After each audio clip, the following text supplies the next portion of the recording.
Hello. Hi, everyone. Hi, Candice here. I, as a author, how is everyone doing today? Today, now I'm just going to do this watch session of the future game shows best of Gamescom. So it's not a very long stream. I think it's about an hour, just 1 hour more or less.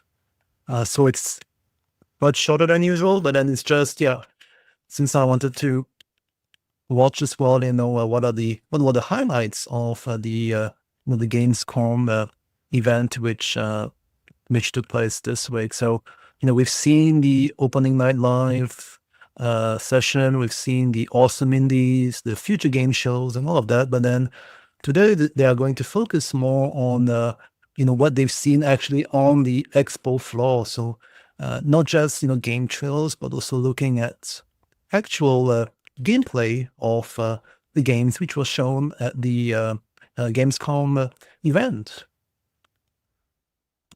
So how is everyone? Hi, Westruck. Hi, Ryan, actually. Hi. Hi, Wonji Aqua. Hi, JV Lion. Sorry, JV Luctans. Hi, Straight Misses. Hi, Arthur James. Hi, Igor Alexander. How is everyone today? And thanks everyone for joining, even though it's an unusual time for my stream. But yeah, it's the weekend, I guess.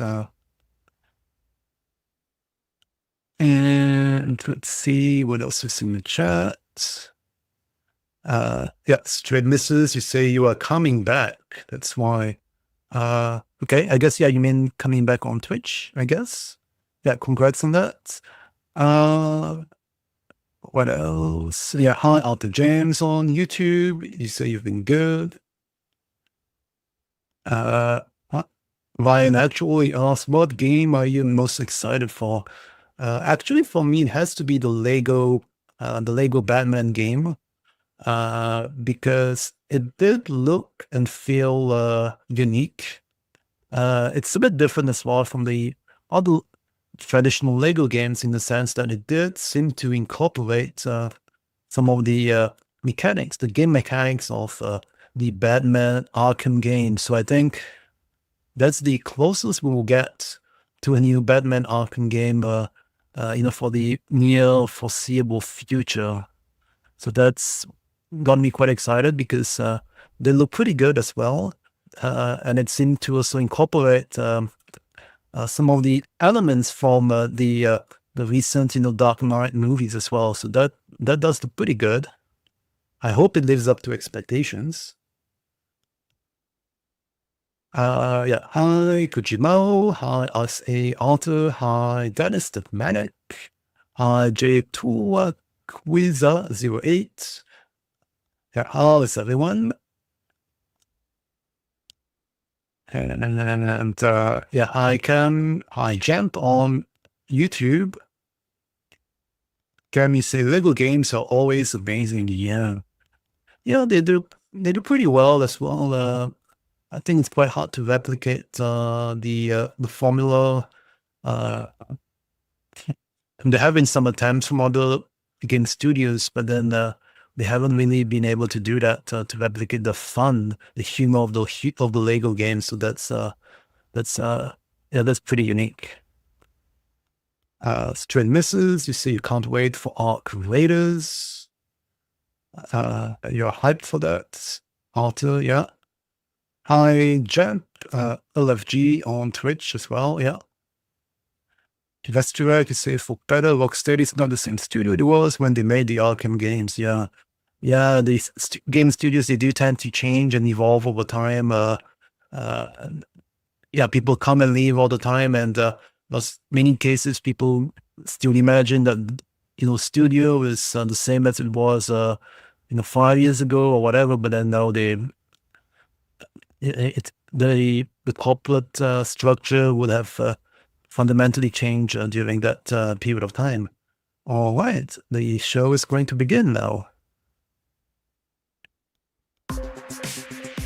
FGS Best of Gamescom.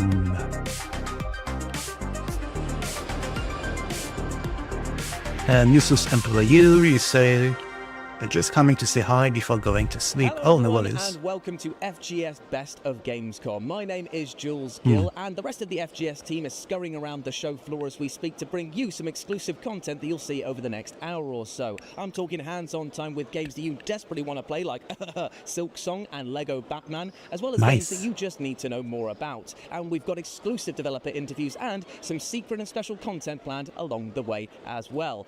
In fact, why don't we kick things off with something very special indeed. Especially?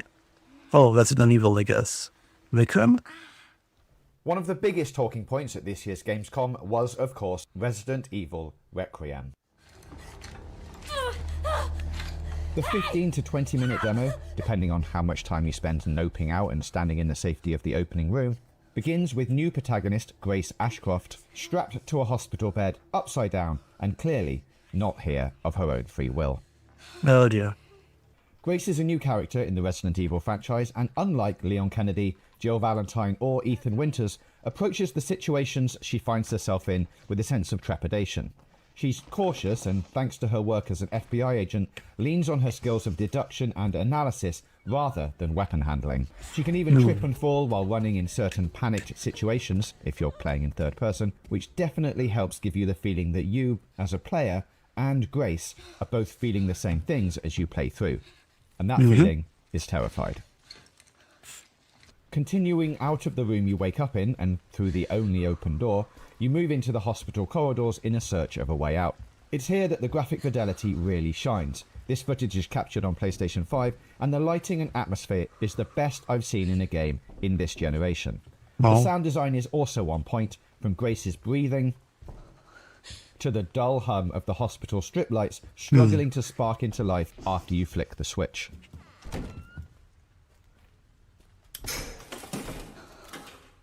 Imagine how you'll look like on PC, I guess, right? Soon I'm presented with the first classic Resident Evil puzzle, a locked door that needs a key. Finding this key and opening the door will get you a lighter, which Grace can use to navigate through the pitch black rooms of the hospital ward. And this game is dark, intentionally so. There are periods where, without the lighter, you can't see anything, which plays into what I think is one of the key mechanics in the game, light versus dark, both metaphorically and in the very real sense. Creeping around another room to find the next item, a screwdriver, I get a first look at the game's monster. Much like Resi 3's Nemesis, this creature is big, slow, and ever-present, in this section of the game at least. But unlike Nemesis, it has a serious weakness. Light. Disappearing into the ceiling, you're left alone to complete the puzzle, but with the feeling that the monster could return at any time. You can even hear it from time to time stomping around the floor above. But it's the sections where it all goes quiet that the tension really ramps up, because you know it's just waiting for the right moment to burst through a door or drop down through a hole.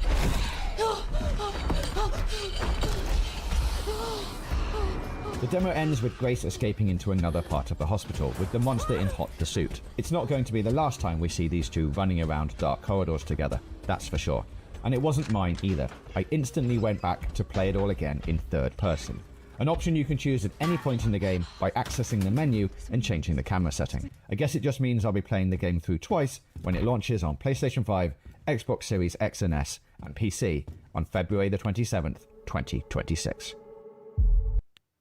Nice. Yeah, I think they said as well on PC it's going to come out with ray tracing and path tracing support as well. So if it looks like this on PlayStation 5, then I can imagine it's going to look even better on PC, if you have the right hardware. So it does mean, unfortunately, as well, that it's going to be a little bit demanding if you want to have the best lighting effects and all of that.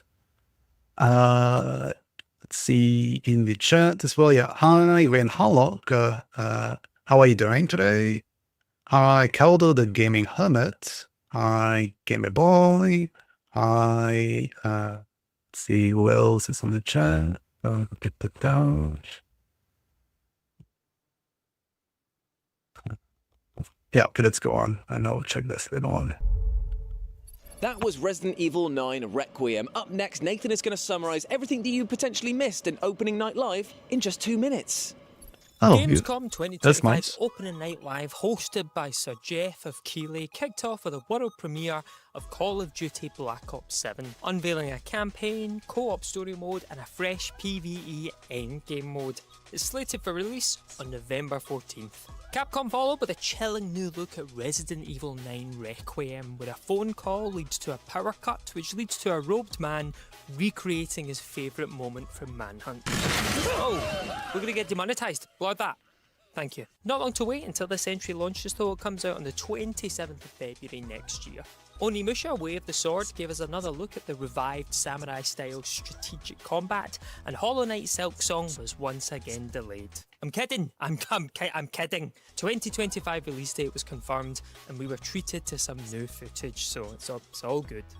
Other standouts included Silent Hill F, Ninja Gaiden 4, The Outer Worlds 2, Ghost of Yotai confirming a return of its co-op Legends multiplayer mode, and the reveal of a brand new game from the creator of Monkey Island, Death by Scrolling. Fallout Season 2 also teased its return, this time featuring New Vegas and a Deathclaw. Finally!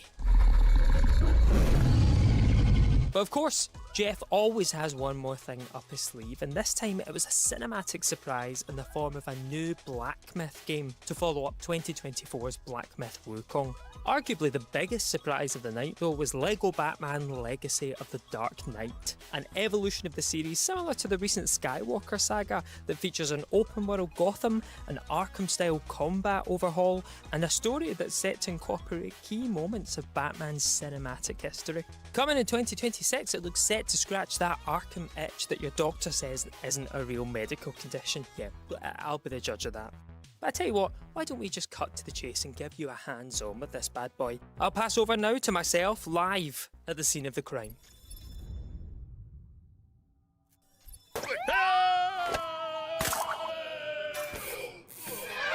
LEGO Batman Legacy of the Dark Knight mixes the usual LEGO chaos with mechanics clearly inspired by the Arkham games, but the aspect of the game that really shines like a bat signal in the sky is the deep love for Batman's history. So I could tell you what I thought of this game, right, but who cares? I liked it, it's really good, you should play it. How about instead I take you on a tour of some of the best Batman references I spotted? You want to get nuts? Let's get nuts. I'm allergic to nuts. The first thing I got to play was a section set in the open world of Gotham City, and what a beauty it was. Billboards for action news were plastered across buildings, identical to the ones in Batman 89. You can even see Vicky Vale and Alexander Knox are set to host GBC News, so we might see some more of them in the game too. On one rooftop I stumbled across a collectible rubber duck, which I'm pretty sure is a nod to the Penguin and his Duckmobile thing from Batman Returns. Speaking of Oswald Cobblepot, I also spotted a campaign poster that looked awfully similar to his Mayor Penguin posters. Then, during a street fight, I noticed posters warning of a cat burglar, hyping up Harvey Dent, promoting a quiz night hosted by everyone's least favourite trophy enthusiast, and even one poster advertising the services of a rat catcher. Yeah, you remember that guy? Then as the camera whipped round, I caught a quick glance at some graffiti referencing the Court of Owls, the shadowy organisation who rule Gotham from the shadows and send the undead Talons to do their bidding. The next part of the demo though saw Batman and Gordon infiltrating Ace Chemicals to shut down the Red Hood gang, who were cooking up a new toxin to terrorise Gotham with.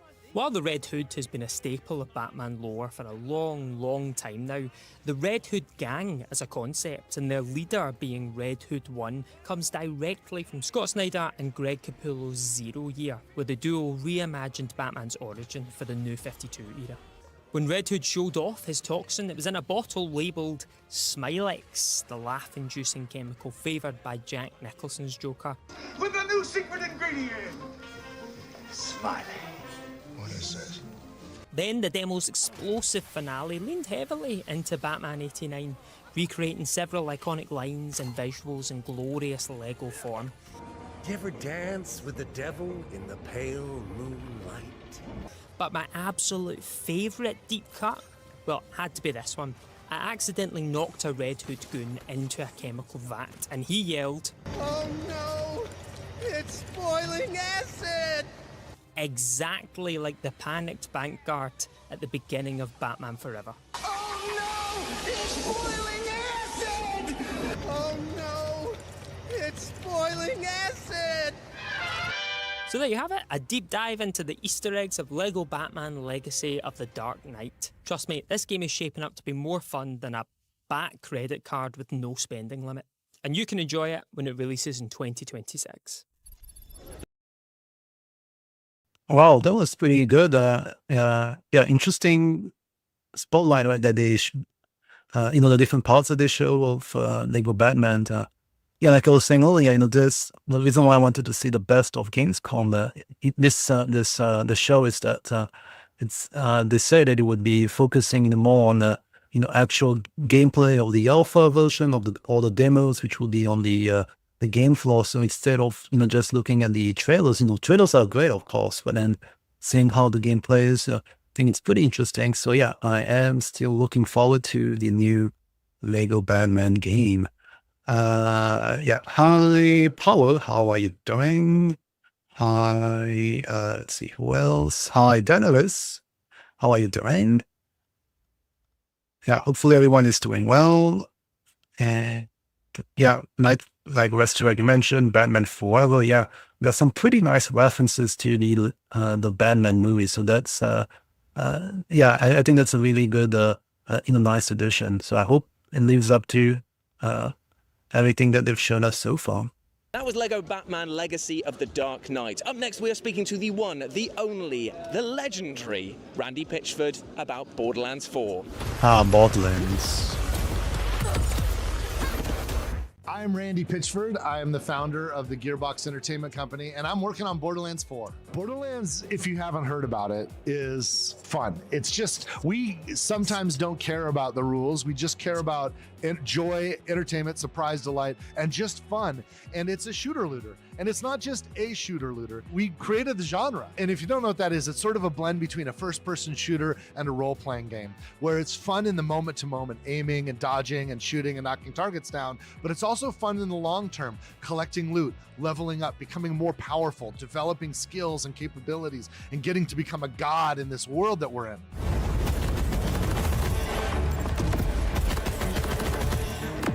So Borderlands is the king of the looter shooters, but Borderlands 4 is really special. Not only have we gotten really, really good at making Borderlands games because we've been doing it for so long, making this, in my opinion, the greatest Borderlands game we've ever made, it's also kind of fresh. It does not depend upon any prior Borderlands experience. You see Borderlands 4 and you think, oh, do I have to catch up on the story?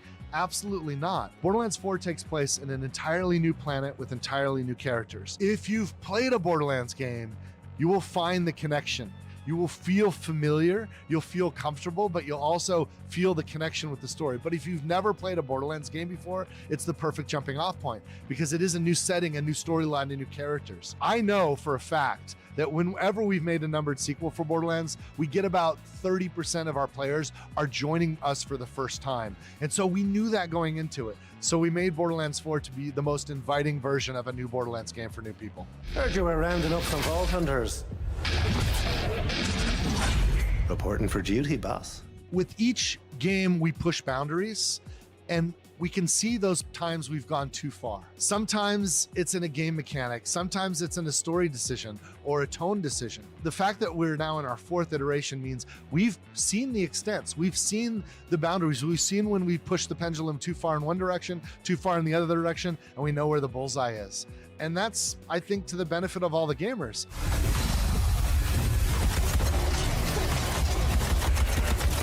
One of the coolest things about Borderlands 4 is, I think technology, both our software technology and the hardware technology, has finally caught up to our ambition. In all of the previous Borderlands games, we've been constrained with load times. In Borderlands 4, the entire world is seamless. There's no load times. You can see a massive world and you can explore that world and you don't have to wait. With that comes all kinds of new design for environments, methods of traversal for getting around these different kinds of locations. Not only does it make the game feel more natural from what it always should have been, it led us to evolve design in mobility. When you digistruct in one of your personal vehicles and you hop on that thing and you're hauling ass across the world for miles and miles and miles without a load load time, you just feel awesome. The fact that you can feel that freedom and that joy, it's just a beautiful thing. And that's kind of what drives us. That's why we love pushing boundaries and why I'm so grateful that technology finally has caught up to the ambition of Borderlands. Borderlands 4 is launching soon on September 12th. We're coming to Xbox, we're coming to PlayStation,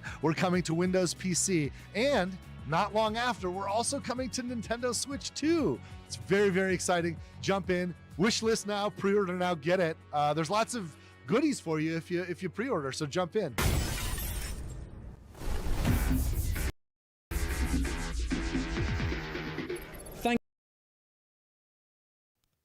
Yeah, I don't know what to think of Borderlands 4. I mean, I have no idea what's the current pricing like. I think there was I remember there was lots of discussion about the pricing, about needing to be a true fan to be able to pay for it. So I don't know what's the final pricing like, but then, yeah, it might not be as, it might not be as popular as they would like the game to be due to that pricing controversy. Let's see, what else did I miss on the chat? Yeah, hi, in my state, how are you doing? Thank you very much to Randy Pitchford for that amazing interview. Next up, we're about to go on stage and play Sonic Racing Crossworlds. Oh, Place your nice. bets on how badly you think I'll do.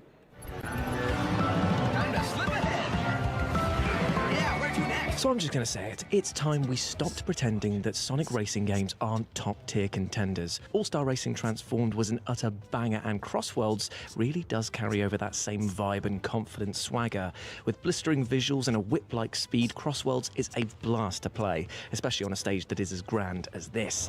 Here we are on the Sonic Racing Crossworlds booth here at Gamescom, and we are about to play it live in front of this massive stage. It's going to be absolutely epic. Who do you think's going to win? It's going to be me. I've got my big socks on. I've got my big socks on, mate. I'm going to win. Plus, the level designs are absolutely brilliant. Stages can be altered by passing through track switch portals, which can turn a race through an ancient kingdom into a scramble across pools of lava while dragons blast you with fire. Power-ups are equally varied and feel hilarious or hilariously spiteful to use. Shredding an opponent with a buzzsaw or using a black hole to steal their coins is the type of mustache-twirling evil that even Dr. Robotnik would be proud of. I want to thank Sega for this wonderful opportunity to play and win. It's quite nice to win.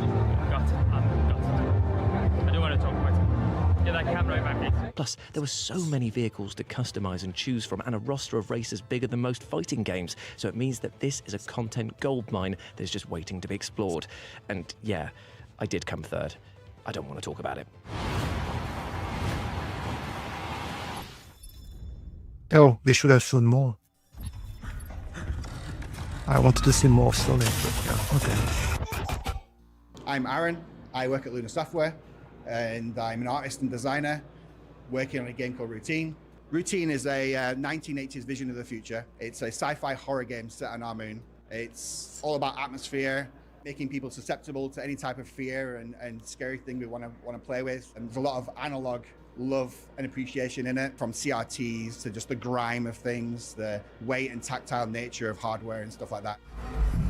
Yeah, hi, Igor Alexander, how are you doing? So I grew up basically next to a VHS store. As a kid, I basically had full access to horror, all the horror I want. So I was watching Alien, 2001, all that stuff, right? And the thing that really stuck with me was the tone and the atmosphere and just being lost in those worlds. And fast forward many, many years, I just really wanted to get stuck in. The moon was a very curious setting for me. I was just wanted to see what it'd be like to explore that area as if it was, a piece of media from the 80s and what they thought the future would look like. And hi, Vigram89, how are you doing? So the player is a software engineer. They arrive on the moon base to essentially fix an anomaly with the moon base's automated security network. When they arrive, people aren't really there to greet them. And you essentially look around, explore, and uncover kind of like the very recent events that just happened and try to figure out what the connection is between the issue that you've come to solve and why no one's there. Okay.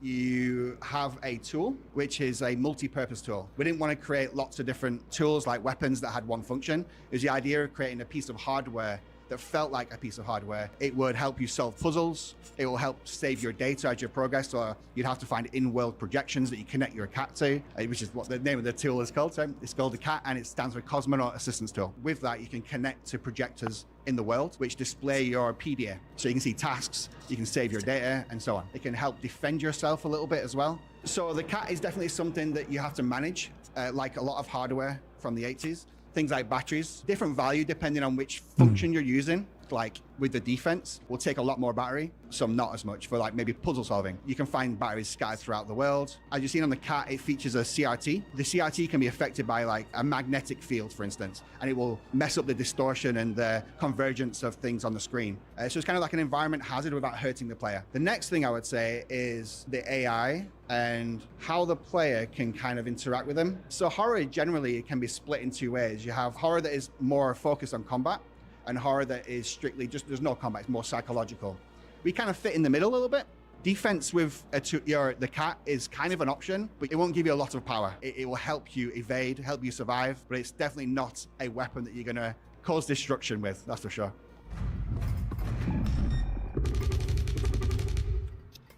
Probably seen a few times in the trailer, there's a robotic threat. That is the one we're very happy showing, and it's intimidating. It's got some really interesting capabilities. In the latest trailer, we essentially hint at something that may be a little bit more intimidating as the game goes on, and I won't say too much more, but it's definitely something that we're keeping a bit closer. So Routine is going to be releasing on Steam and all Xbox platforms and Game Pass later this year. Routine, eh?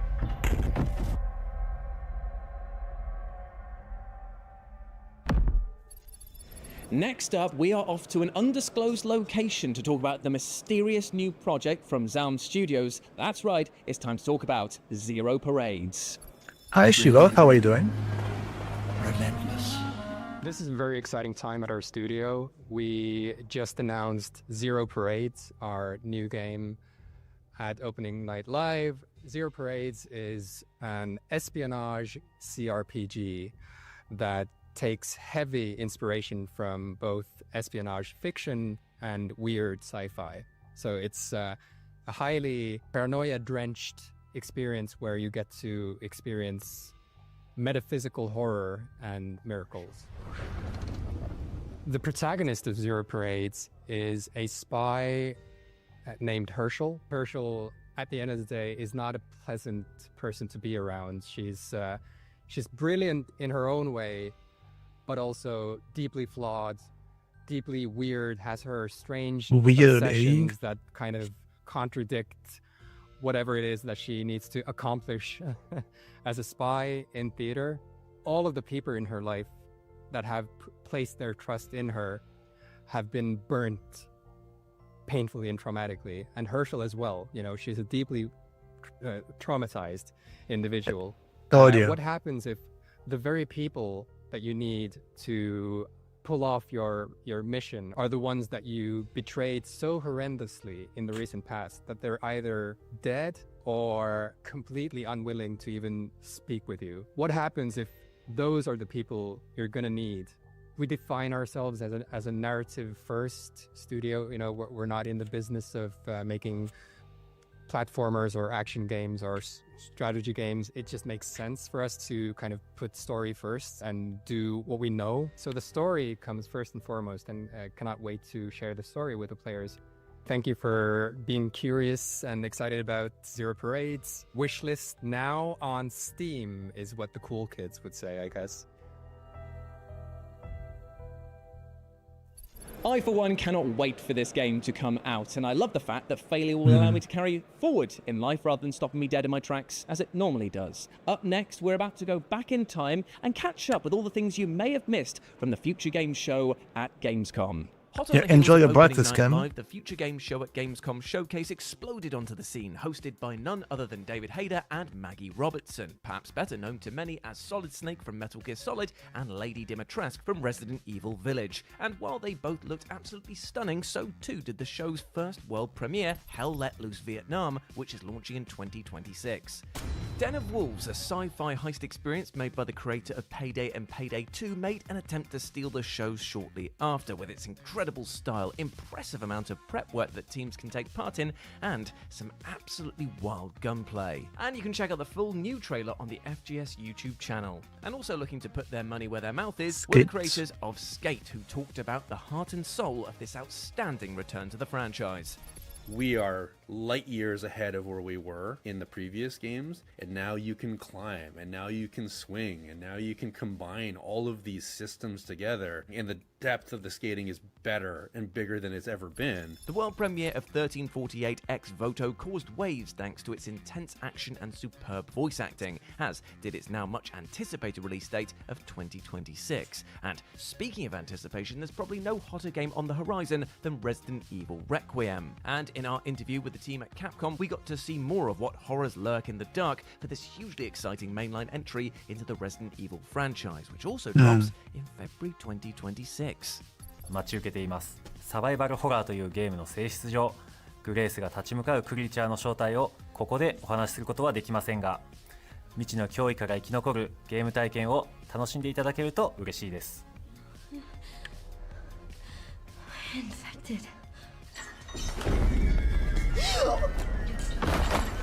Hell Is Us gave us more to chew on thanks to its story-focused trailer, as did People Can Fly, who dropped a new release date for their upcoming survival and crafting title Lost Rift. You too can explore the unknown on September the 25th later this year.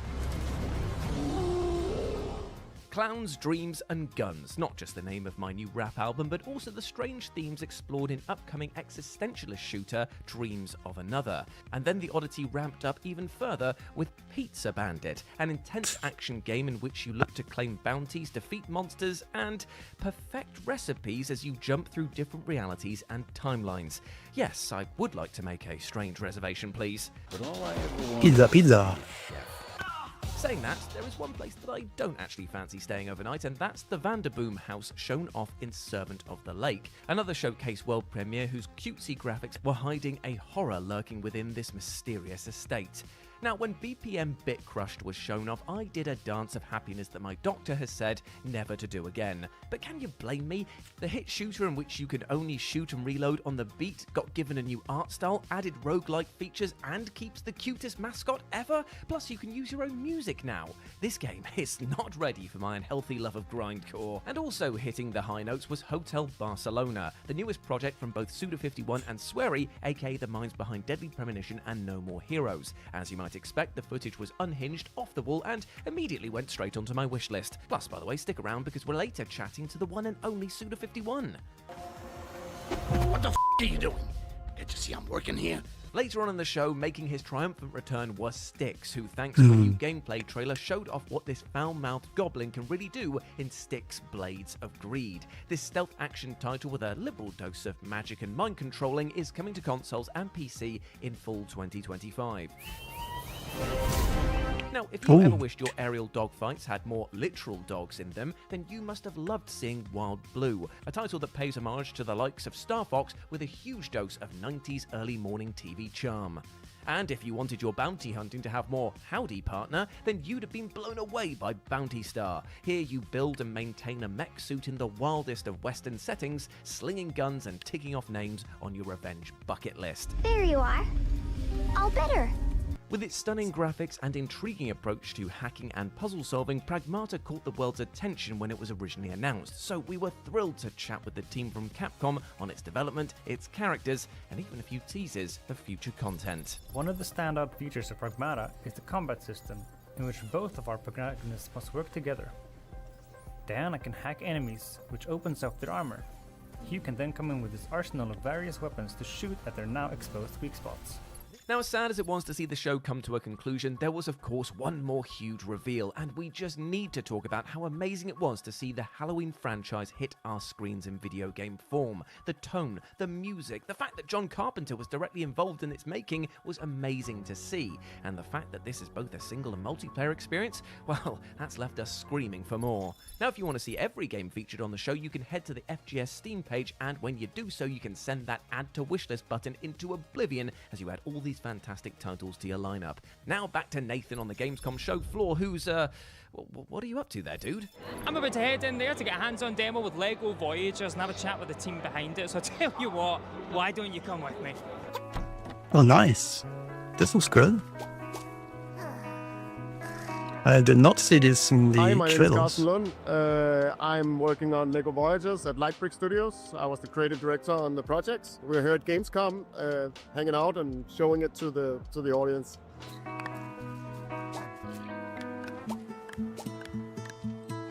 So if you haven't heard about Lego Voyagers, it's a co-op game. It's a puzzle platformer, and it's about being a Lego brick, which means that you get to play as a brick, tumble around in the environment, connect to studs wherever they're available, picking up other bricks and building with the bricks.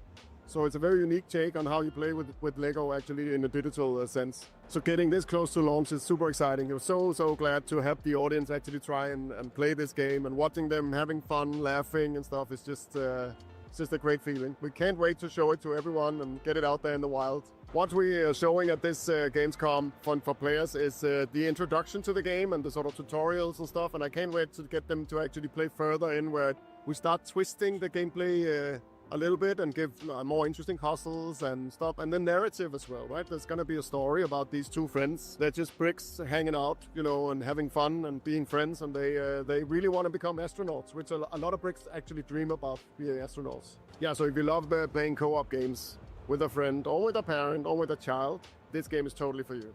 And if you love playing with bricks, just like you remember it as a kid, on the floor, placing them, this game is definitely also a thing to try. So Lego Voyagers coming out September 15th on all consoles and PC.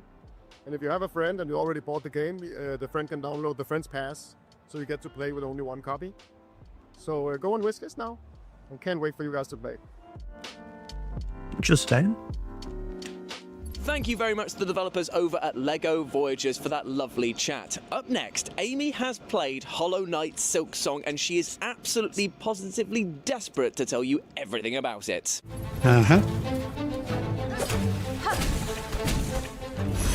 I'm acutely aware that a lot of people would sell their nan to play Hollow Knight Silksong, and so I've memorised every microscopic inch of what I played at the Xbox booth to spill the tea, or rather the juicy bug guts on what you can expect. First of all, we don't have exact B-roll for the demo I played, so everything you're seeing here is a combination of existing footage designed to illustrate my experience as accurately as we can. The demo was divided into two sections. The first was the Moss Grotto, a presumably early game location filled with lush vegetation and creeping vines that felt similar in vibe to Green Path in the original game. The enemies I found here were mostly crawling grubs and flying insects that aggressively descended on me like ballsy wasps at a picnic. The first boss I discovered, the Moss Mother, was a slightly larger version of these airborne pests, and didn't give me too much trouble at all. At this early juncture, the platforming trials are also welcomingly simple, but one thing I did notice when leaping about is how much more agile Hornet feels in comparison to the Knight. She can grab onto ledges too, which feels like an inverted trustful because your brain wants to be like, I can't make that jump. You can, bro, she's got this. Her bind ability uses her threads to heal, and it charges with hits similarly to the first game. In terms of combat, she's equally as nimble, and you can get those needle attacks in there with absolute precision. Sticking them with the pointy end has never felt so graceful, like it's all one big sharp ballet. And if you played the original, you'll remember that Hornet is a pretty tough boss fight, so it does feel oddly empowering to be stepping into the tiny wee boots of something that previously handed your ass to you. My confidence didn't fare as well in the second area though, the Deep Docks. This is a kind of steampunky, giant mechanical furnace that you descend into, smashing switches, finding keys to release the mechanisms and gates, and getting totally lost in true Metroidvania fashion. Where is the flippin' cartographer? I met the Forge Daughter, whose name implies she might be able to do some weapon upgrades later in the game. The enemies here were better armoured and required a little more thought to dispatch. And at one point I got locked in a frightening liminal space with a barrage of them appearing in waves. And then I encountered Lace. This is going to be really hard, Tom. I can feel it. Suddenly, Hornet didn't feel quite as OP, and you're suddenly reminded that the game is in charge here, not you. Lace was lightning fast, with one particular combo that felt like a 2D version of Melania's dreaded waterfowl dance from Elden Ring. I had a couple of goes and felt like I'd bench pressed enough muscle memory to definitely have her on my third go, But, you know, there were a lot of people queuing and I didn't want to be that guy. You know, you can't hog the most wishlisted game on Steam right now, can you? That's a proper jerk move. I'm just being considerate, yeah. Anyway, Team Cherry's engrossing Metroidvania experience has got its little insectoid pincers in me once again, and I can't wait to dive back in. That was Silksong, and obviously it looks utterly amazing, and you don't even have to wait that long to play it for yourselves because it's out in just 2 weeks. Up next, we're going over to Active Matter to get the lowdown on this upcoming first-person shooter.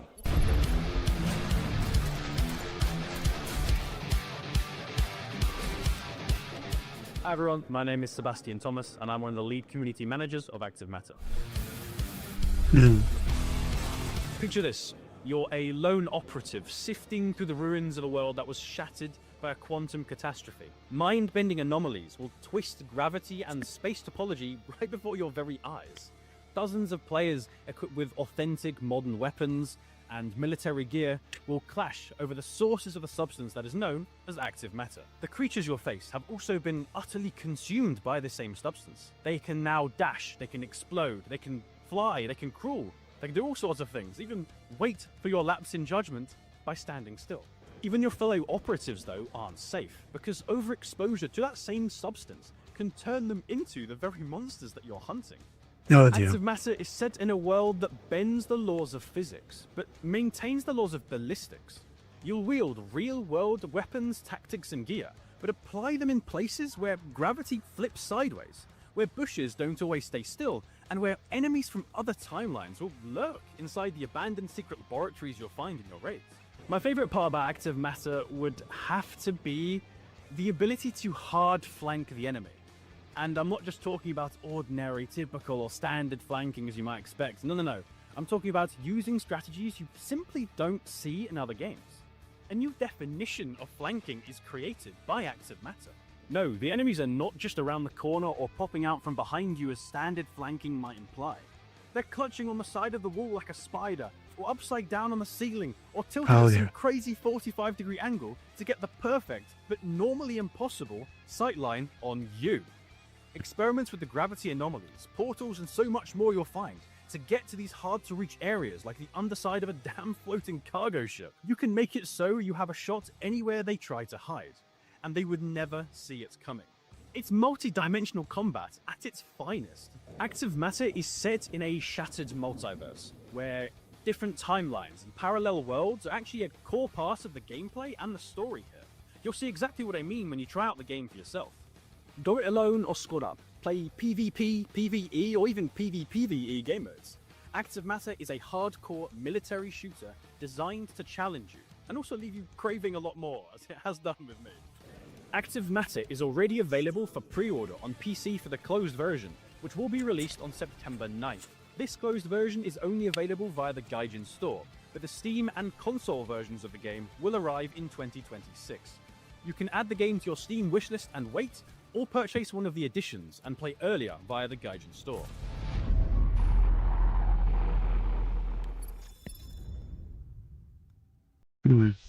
Look, I can't lie to you, being at Gamescom is maybe the highlight of my life. Even better than that time I won the Nobel Peace Prize. But I want you to feel like you've been to Gamescom, but without all the bad stuff, you know, without the feeling of shame and paying $6 for a Diet Coke. I just want you to experience the best of the best. So that's what this is. I, Nathan Byrne, your humble presenter, have gone around all of Gamescom slapping stickers on the stuff that is the best. This is the best of Gamescom. That's for you. For one of the best things. Okay. Thank you. Thank you very much. Nice costumes. No worries. Right here, Josh. Get in on the head. And I'd love to give the baby Yoda one. You can't put it on the armour because it will take the paint off. So you're just holding it. Thanks so much. How many people do you think kept the stickers, and how many do you think threw them away the second year? Oh, I think everyone immediately threw them away.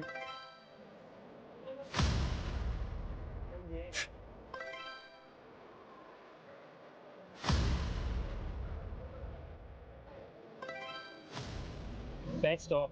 Well done, Batman.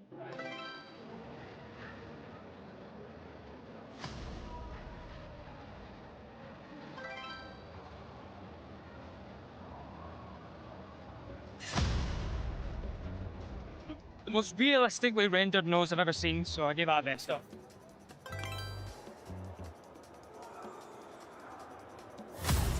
What a game. What a game. Can't be Metal Gear Solid 3. It's the best. Do you hear me, Snake?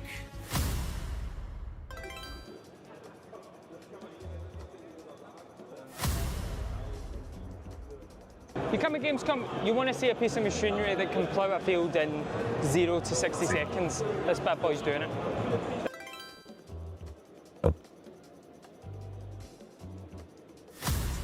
I'm gonna give all of these to Batman.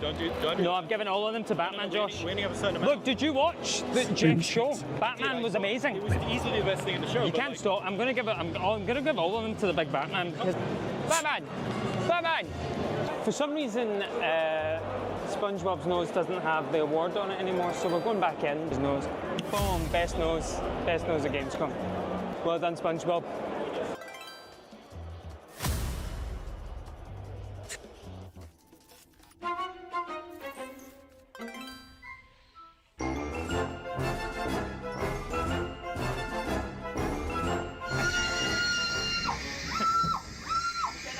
Great job. Best of Gamescom. Best face hugger of Gamescom. Well done.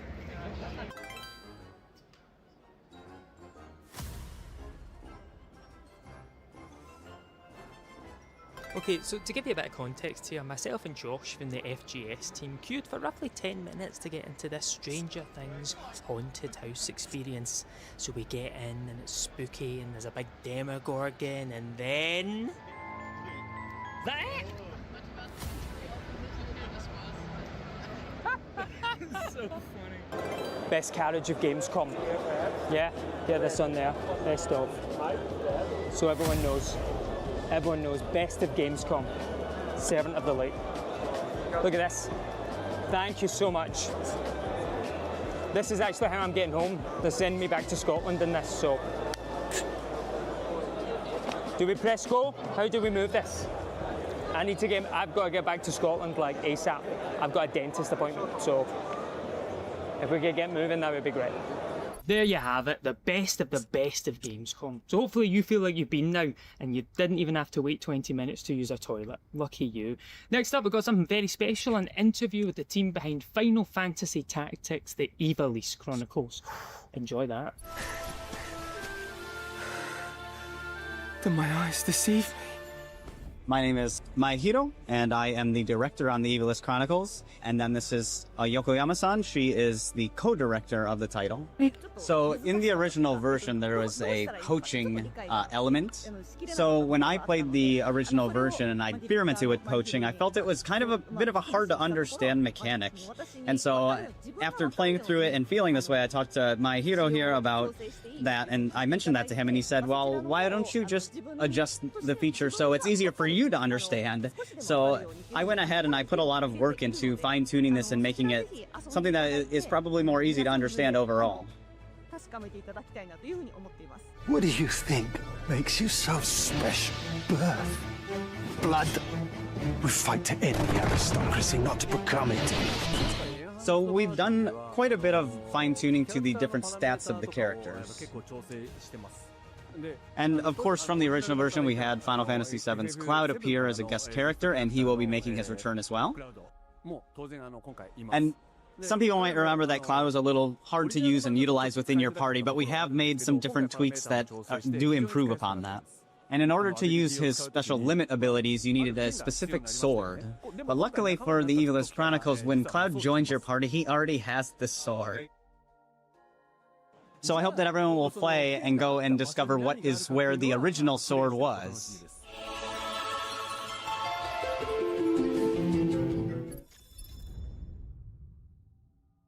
There is a dangerous individual aboard. I have to stop him first.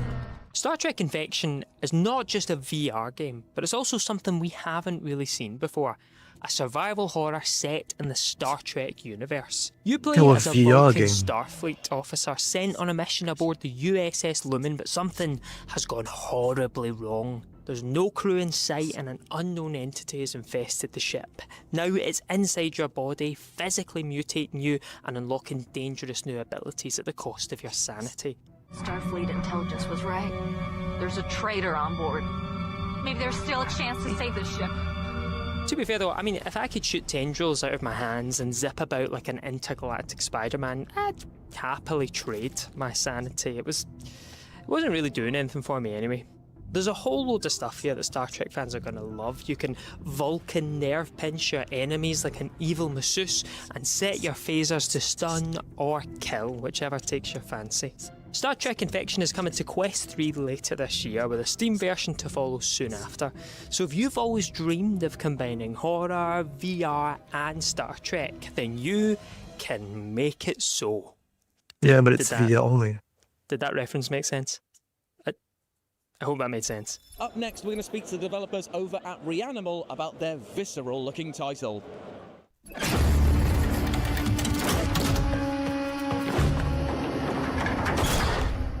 I'm Dave Mervick, I'm the narrative director at Tarsha Studios. We're here at Gamescom showing off our demo for Reanimal. Reanimal is about a group of 5 orphans, and you play as 2 of them, these siblings, whose job it is really to get around by boat and on land from the different areas of what was once a nice place, tracking down your old friends, rescuing them, and obviously avoiding the unpleasantries along the way.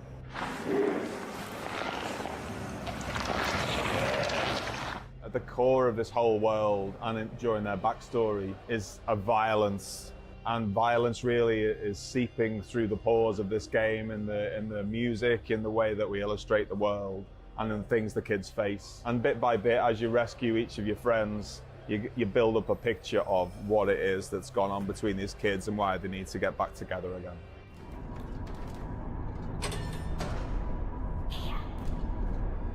These children are actually older than the characters that in our previous games, in Little Nightmares, for example. But there's a balance that we like, because we like to create these quite unpleasant worlds, and Reanimal is a much darker tale. But when you drop kids into the center of this, into a world that doesn't like them very much, there's a nice kind of juxtaposition there. When you've got these kids facing darker themes, then maybe that pushes it a bit too hard, but now we've got multiplayer, then that brings the needle back to that sweet spot that we like to strike without being too charming this time around.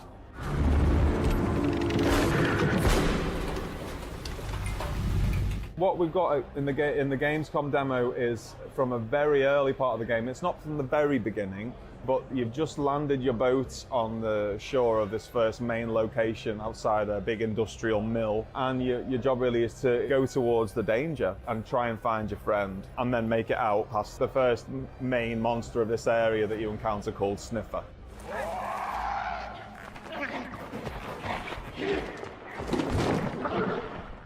Reanimal for us is the next evolution of our studio. We want people to recognize, what the kind of games that we like to make. We're trying new things, that we're bringing them at a darker world, that they get to play together at last. The camera as well, we've done so much work on the camera so that players feel scared together. It's been one of our guiding lights since the very beginning of the project. The Gamescom demo and the full game of Reanimal is fully playable in single player, couch co-op and online co-op. Reanimal's coming Q1 2026 to PC, PlayStation 5, Xbox and Switch 2, so wishlist now.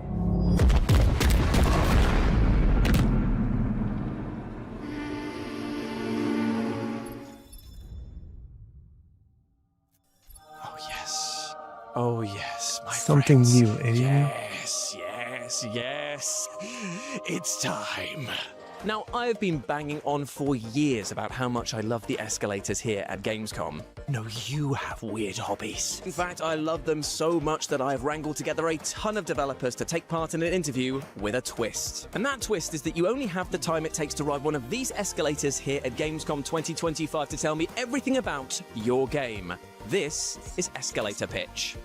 I'm here with Luigi, who's going to tell you everything you need to know about By Sweet Carol. Let's go. So By Sweet Carol is a 2D animated game completely made by hand, and the game is about Lana Benton looking for her best friend Carol and discovering what happened to her. But in the meantime, Mr. Keane, the villain of the story, is gonna chase her and hunt her down. So it's up to the player to discover what happened. And when is it out? Soon. Oh, that's been Escalator Pitch. here with Sarah, who's going to tell you everything you need to know about Star Trek Voyager Across the Unknown. Let's go. So, have you ever wanted to kill Harry Kim? Yes. Now's your chance.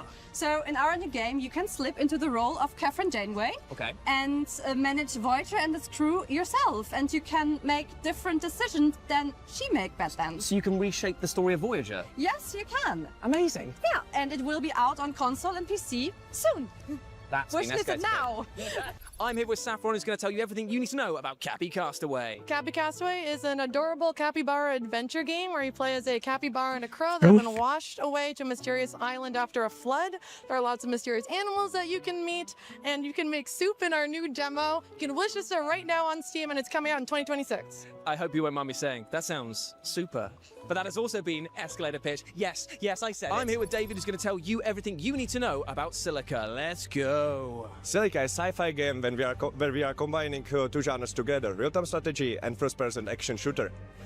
You fight over the planet of Baltarus against aliens or against humans if you are an alien. Ooh, amazing stuff. And when can people expect to play it? Well, they can already play it. It's out in early access and you can check it out on Steam.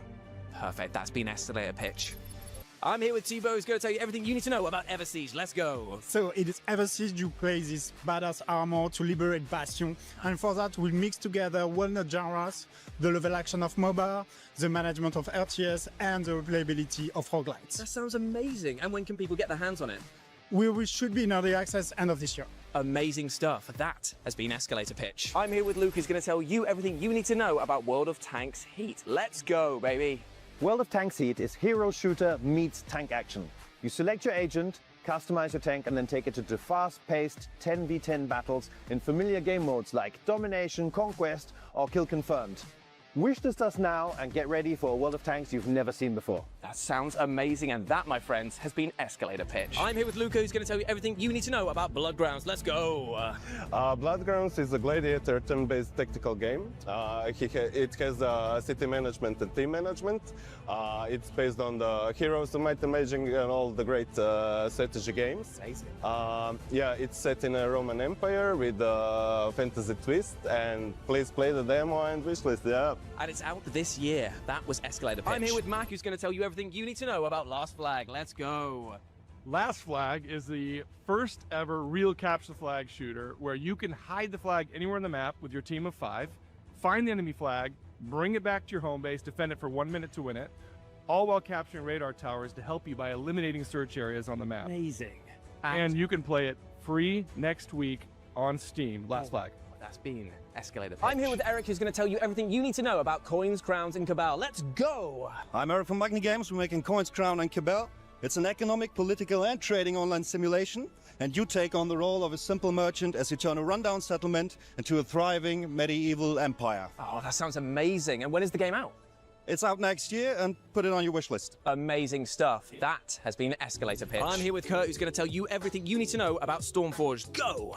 So, Stormforged is an open-world survival crafting game, and you can imagine it as basically take some French graphic novel, take some anime like Miyazaki, put that together with magical storms that are based on real-world tornadoes, just ripping stuff up, throwing it around, and then mix that together and make it really, really easy to mod. Oh, and when's Stormforged coming out? It's coming out in early 2026. And that was Escalator Pitch. What's up, everyone? I'm Raphael. This is Andrea. And we're here to tell you all you need to know about Nine Kings, a game where you have 9 tiles, 99 cards, 999 troops, 9,999 ways to break the game. And if you buy the game right now, you can help us get to 999,999 copies. If you do that today, we're gonna be eternally grateful. Please take a shot. Guys, I told you, as good as your game is, you can't steal my microphones. I'm very sorry. And that was Escalator Pitch. Oh, my kingdom for a set of motorized mechanical stairs. One day, my sweet. Well, while I ride this beauty up to heaven itself, Hi, why Ashita don't you Gaming. check out this developer How are you interview doing? with the makers of Anno 117, Pax Romana. So my name is Stefan Jankowski. I'm the executive producer on Anno 117 Pax Romana that we are demoing here at Gamescom. Anno is a franchise that has been running more than 25 years. We are the premier strategy builder game. So it's a game where basically you are developing your city, your empire, your network of connections and tradings, and to become the most impressive empire inside of the world. And with Anno 117 Pax Romana, we are visiting for the first time ancient Rome. Players seems to love it so far. We are super happy. It's a wonderful experience. That's the moment where you connect with your players. And this, as a game maker, this is something that you want to live, basically. So in Anno 117 Pax Romana, for the first time in the series, you will be able to choose the province where you start. So the starting points can be very different. You can start in Latium, so a place inspired by ancient Rome. You can think about a lavender field and a very nice area, something lovely. Or you can go to something a bit more hard, like the Celtic worlds called Albion. So can imagine very mystic, rainy.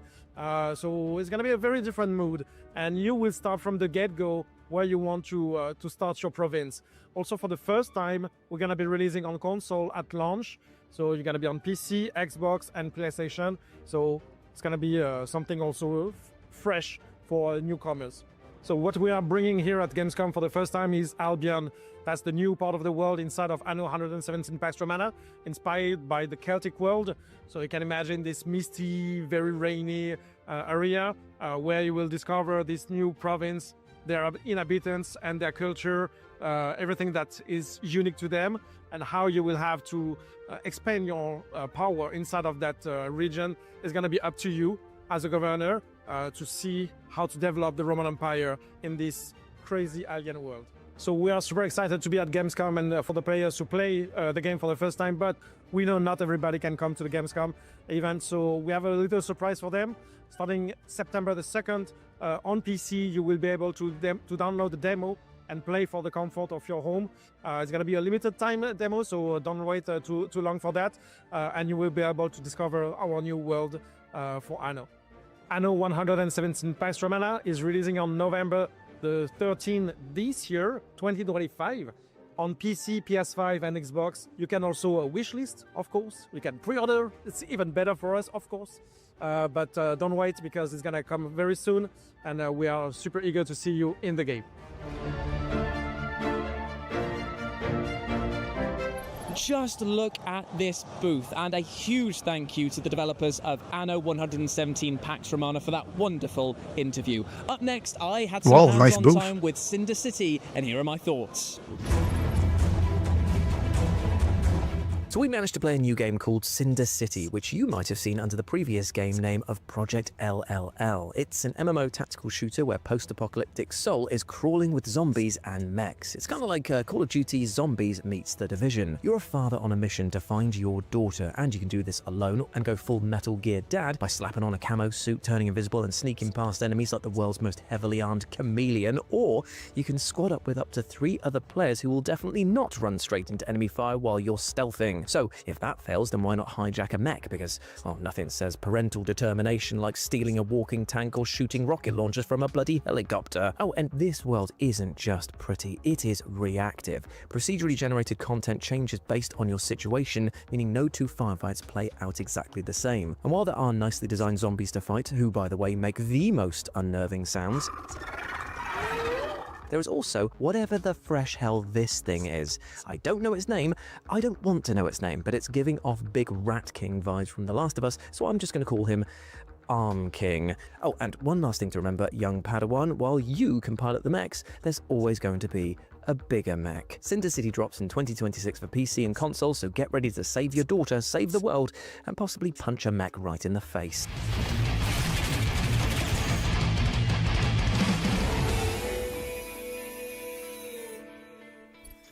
If that wasn't enough action for you, we've got a developer interview with the minds behind Phantom Blade Zero.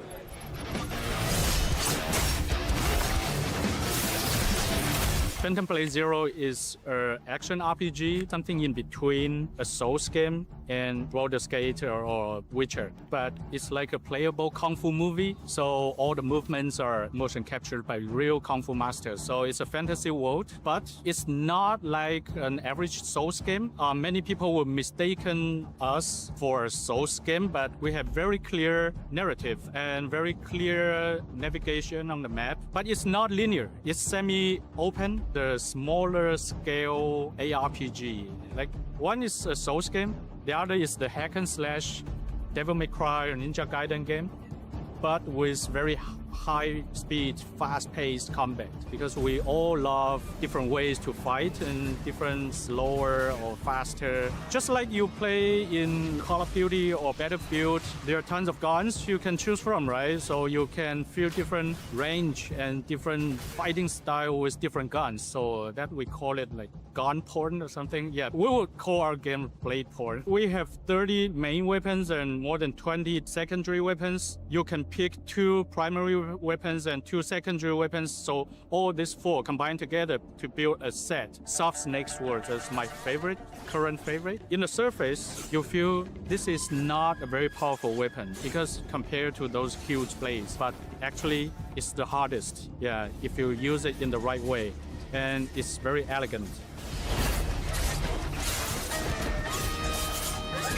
We guide people to explore the map by story. Story is always most important. There are many accessible ways to navigate people around the map. But nowadays, because Souls genre is very influential, it's super complicated, no directions and everything, we even have a hand-drawn map that will guide you to the next boss. Because our point is to tell a story, to build our original world. We don't have like quests like help the old nannies to find a cat or unclog the toilet or something like that. Because sometimes we feel modern games, if you pack the game with side quests, maybe 80% of the quests are not something this hero should do. I was myself, and will cling long before I transform into one of those things. There will be some challenge mode. You can fight the boss you have already defeated, but you can also forbid some of your weapons, ban some of your gears and ban some of your accessories. The best scenario will be with only one sword to fight the boss.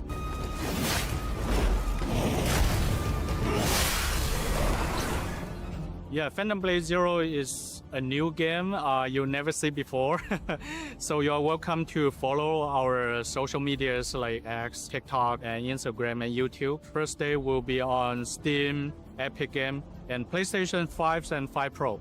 In a normal PlayStation 5, we are targeting 2K on 60 FPS. And for those who has a great PC and also for PlayStation 5 Pro, we have some advanced graphic effect. So stay tuned to our game and keep your eye on us. We will announce the releasing date this year within 2025.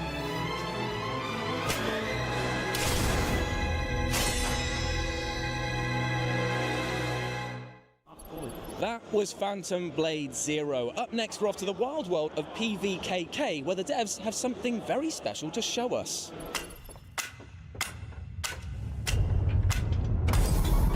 Imagine for a second that they made a glossy, high-budget Space Invaders remake, and instead of fighting back alien hordes with one button that goes pew pew pew, you instead had all of these buttons. This is PVKK, where you manually control a massive cannon to fend off an ongoing interplanetary invasion. So it's up to you to manage energy generators, scan the skies for alien vessels, calculate fire trajectories, and then execute precise firing procedures to shoot your enemies out of the sky and keep planet Earth safe and sound. But between the invasions, you of course need to find some time to explore your bunker for secrets and maybe even have a cup of tea. It's called self-care, guys. Try it sometime.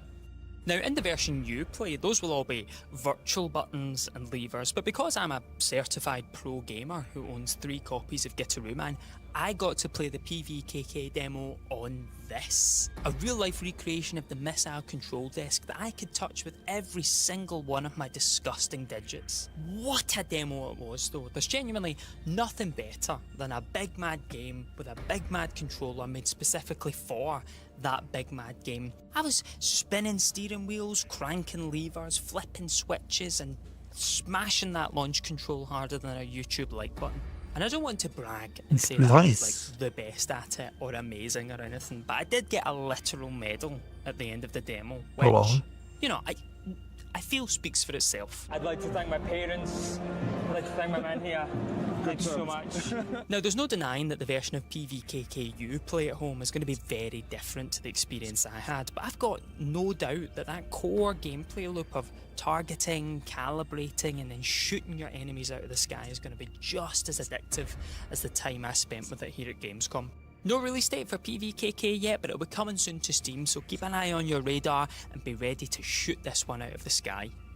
And by shoot it out of the sky, I mean buy it, obviously. Your codename for this mission will be Naked Snake. I'll be referring to you as Snake from now on. I am here with the marvelous Rosie Caddick from PlayStation Access. Hi, buddy. Hi, buddy. We've both played Metal Gear Solid Delta Snake Eater today. What are your thoughts? Because full disclosure, I've never played the original. Never played the OG. I know. Oh, I loved it. Like literally, as soon as I went in there, seeing all of like the graphics being like updated. Oh my god, the graphics. Yeah, you could see the fibers on clothing. I couldn't stop looking at when he put like his camouflage makeup on his face. Yes. I couldn't stop looking at the makeup on his face. The texture of it. Like crackled and stuff a little bit. Wild. As you know, makeup or mud, I don't really know how it works. Speak.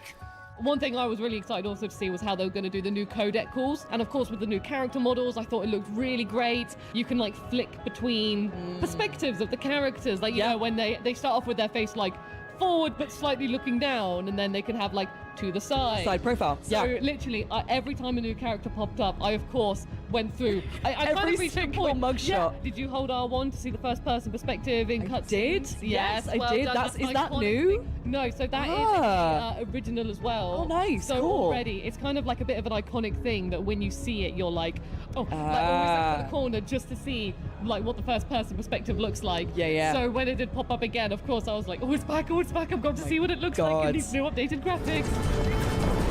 Listen up, Jack. Your mission is to infiltrate Selino Yask in the Soviet mountains, ensure the safety of Sokolov, and bring him back to the west. I died a fair bit going in. I was messing around with all kinds of stuff. I got killed by a crocodile a few times, or like an alligator in the mud bit, because you have to like wade your way through. They can be violent. I did think I could stab it with a knife, which is kind of on me. Yeah, that's on you. Yeah, because they were on about how you should make sure that you feed yourself, right? Otherwise your stamina's going to go down, and you've got to hunt wildlife. And I was like, you know, there's like snakes. There's in the wildlife. grass. There is, yeah, because he is a snake eater. Haha. I love it's like, oh, snake in the grass or crocodile in the mud. Imagine the meat. Smart. Imagine the meat on it. That was what I was thinking. That's going to keep me fed for days. I really liked how the camouflage bar is now at the bottom. Oh, okay. Which I wonder why that changed. Yeah, so literally, usually it used to be on the top right, but I just saw it pop up in like the center middle of the gameplay, and I was like, oh. But it's kind of like worked for me because since you're running around, Snake is in the middle pretty much of the screen, so it's like kind of all in one nice compact space. Yeah, subtle UI updates, a brilliantly big graphic update, but more importantly, just it feels like it's an iconic game that hasn't lost that iconic flavor and that silliness. So yeah, this is the perspective from someone who's pretty much a noob and someone who's played the OG. So what more could you ask for? Thank you so much, Rosie, for joining me today on the Future Game Show. It's lovely to see you as always. I've had a lovely time. I'm so glad. I'm so glad. Something Up new. next, we're grinding, sliding, and choosing a path of violence because this is Denture Attack.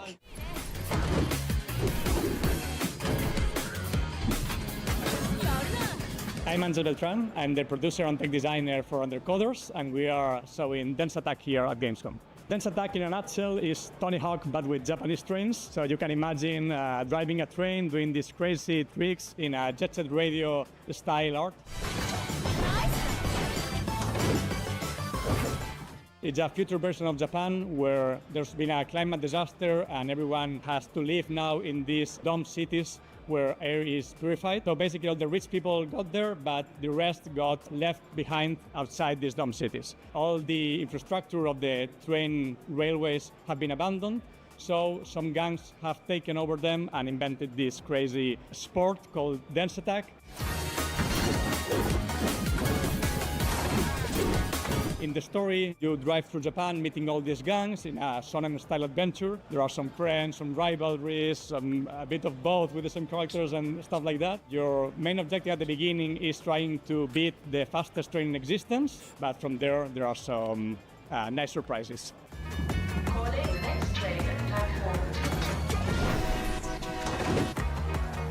So for the core gameplay, we have 2 layers. The first layer is just the basic driving, as we call it.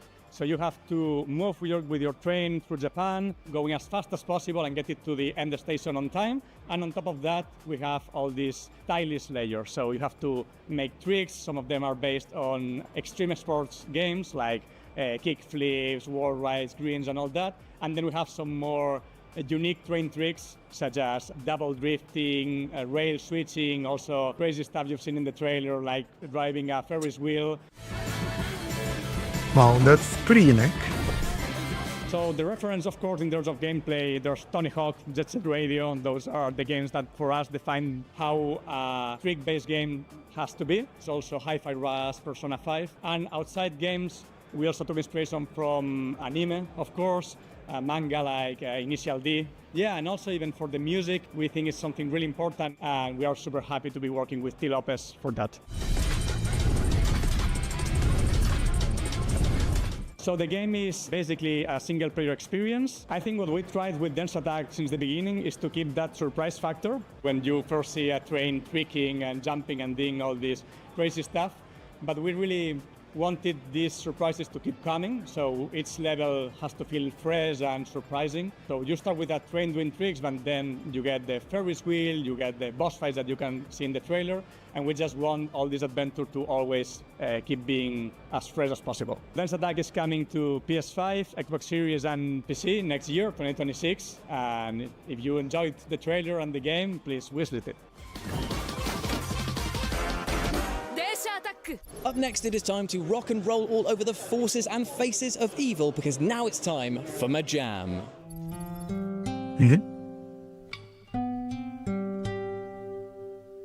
Majam.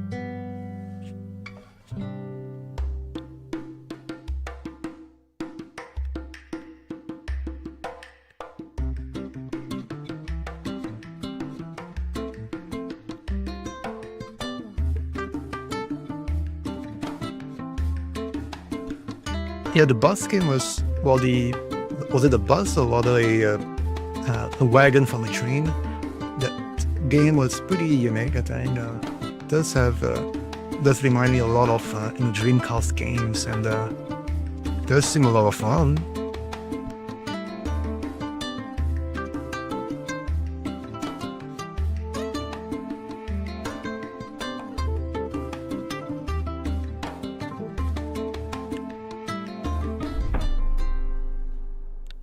Coming up next, we're about to take on the forces of the Sludge God themselves. Awesome name, by the way, because this is a developer interview with the minds behind John Carpenter's Toxic Commando.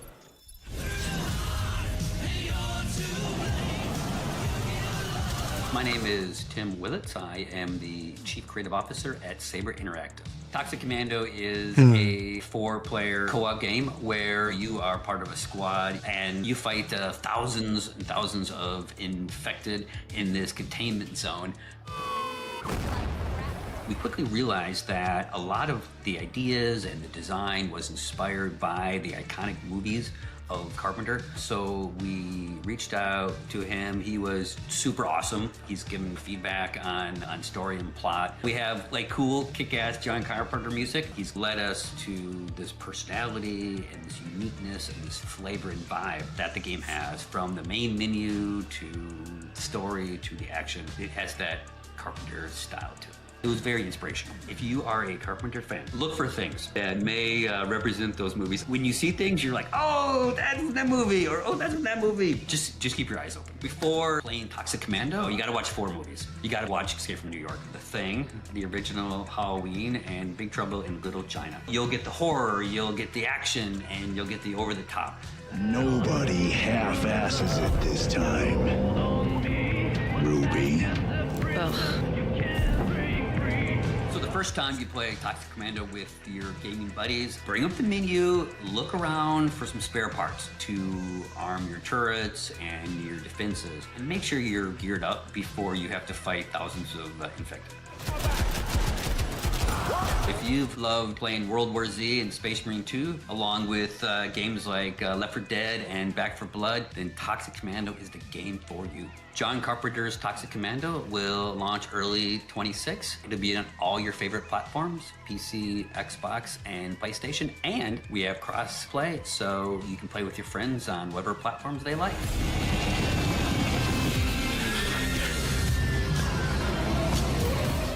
Thank you very much to the devs over at John Carpenter's Toxic Commando for that interview. Up next, we are speaking to the legendary Suda51 about his upcoming project, Romeo is a Dead Man. You're gonna die in about 15 seconds. Seriously? Seriously. Don't worry. I made this just in case. The Dead Gear Life Support System. I'm Goichi Suda, commonly known as Suda51. I'm the CEO of Grasshopper Manufacturer. On Romeo is a Dead Man, been working as producer and director, scenario writer, and I've also been doing some debugging as well. From now on, you're Dead Man. Everybody loves Back to the Future, right? Well, basically what Romeo is a Dead Man is what if in Back to the Future, Marty died at the beginning? What the hell would happen? How would he turn out? What's going to happen to the story, you know? If you want to find out how that would work out, then play Romeo is a Dead Man.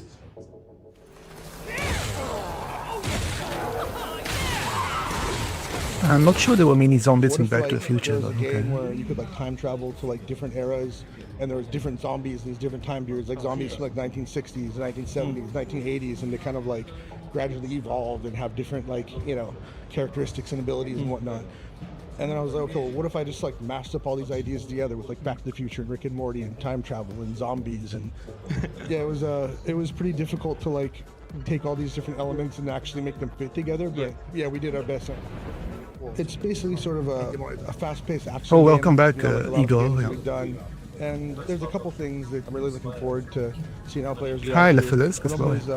It's not parry-based combat. It's more dodge-based movement during combat and stuff. I think we did a pretty good job with that. Also, there's, I guess the most understandable way to put it would be basically zombie cultivation. There's not only enemy zombies in the game, they're called rotters, but there's also another type of zombies that are known as bastards, which you grow yourself and in a garden, and they become your pals. And you can sort of equip them and use them as skills, activate them during battle. I think that part in particular, it's something that you're probably not going to find in any other game, and it's pretty interesting and fun to play with, all the different combinations and mechanics. That's something that I'm really looking forward to players check it out and see what they think. Huh? That was Grandpa's voice. Are you a spirit? I'm on your back. What? So, here at Gamescom, we've been meeting with a lot of people from the media, having them play the demo, doing interviews and stuff like this. So far, the response from people who have played the game has been really good. People saying stuff like, this is the best game at Gamescom right now. This is the #1 title here. May even exist somewhere, as far as I know. But I think it's doing pretty good. Once you start reading the articles and watching the videos that are going to be coming out of this trip here to Gamescom, you'll get a pretty good idea of what kind of game it is, what to expect. So yeah, look forward to it. It's going to be an awesome game. So Romeo is a Dead Man will be coming out next year, probably. And it'll be coming out on PlayStation, Xbox, Steam. We're hoping to get it on Switch too. It's not definite yet. We're still working on it. But yeah, so we're not sure if it's going to be coming out before GTA 6 or after GTA 6, or we might just go all in and release it on the same day. We're not sure yet.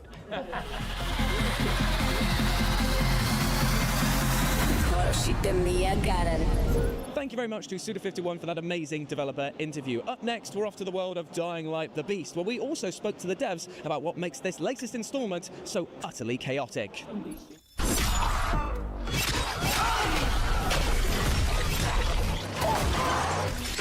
I'm Nathan Lemaire. I'm the game director for Dying Light the Beast. In Dying Light the Beast, we are playing as Kyle Crane, the returning hero from the first Dying Light.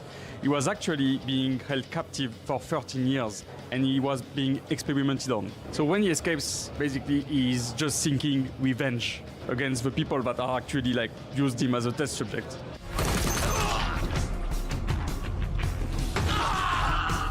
What was important for us at the beginning for Dying Light the Beast is that we took the best from Dying Light 1, the best from Dying Light 2, and we put it together to create this kind of best experience possible. So you will get back to with a parkour that is more grounded, more physical, more closer to Dying Light 1 feeling. Same is for like the physicality and the hit reaction on zombies. Like we wanted to make a step forward and to make sure that hitting zombies just feels fun and, you know, kinda diverse. Like there is no situation that is the same. It's always like kinda renewing itself because of the physics and the ragdolls and so on.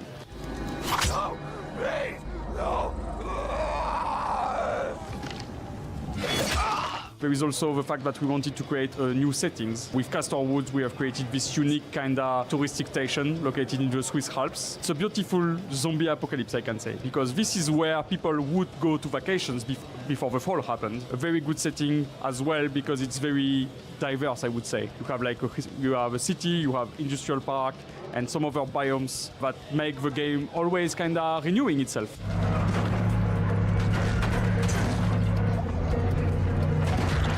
I'm super excited for people to test our new weapons, such as the flamethrower or saw blade launcher. We did put a lot of effort into making this game very satisfying, visually satisfying zombie game and slashing zombie apocalypse.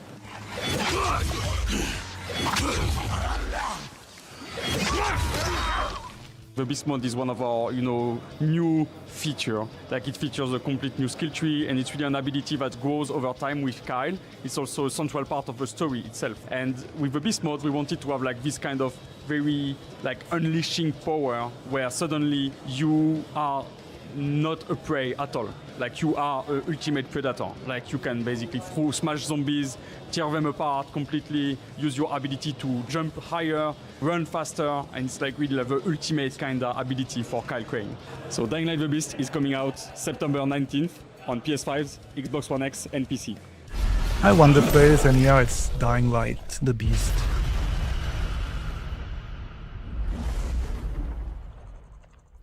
And there we have it, my friends. That was the Future Games Show Best of Gamescom. Hope you enjoyed it. We'd like to take a moment to formally apologise to your wallet, but to be fair, it's not our fault all those games look so good. No, absolutely. Don't come for us. If you want to wishlist any of the games in this show or any of our shows, go to the Future Games Show Steam page. But until then, take care of yourselves, and we'll see you soon. Bye! Can I go play Lego Batman then? Yeah, go on then. Go on, off you go. Be safe. Be nice to the other kids. He slipped. Oh, he's crying. Oh, God's sakes. You got plaster? Go on, let's go. Let's go, help him.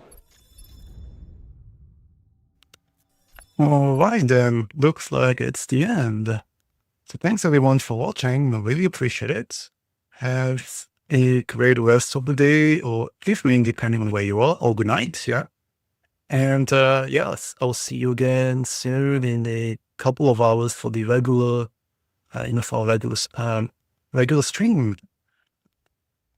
I'm going to end this, and I'm just going to quickly launch a raid for those who are watching on Twitch.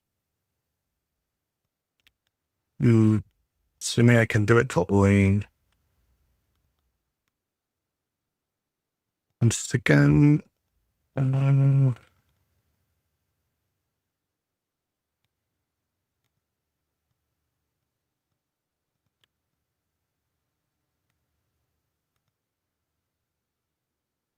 right, yeah. See you all in a couple of hours for the regular gameplay streaming. Thanks everyone, and bye.